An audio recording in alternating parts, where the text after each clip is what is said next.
解释方万灵真宰老母娘，明明上帝老母娘，生天生地生万物，为天地万物生灵之真主宰，又称无生老母，又称明明上帝。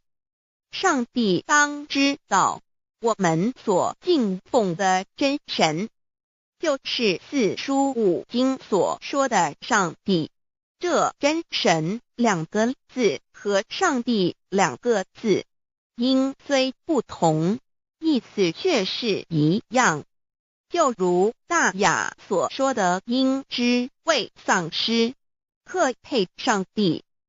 朱子说，上帝就是天的主宰。小雅上说，按形体而论，就叫做是天；按主宰而论，就叫做是地。既是诸子和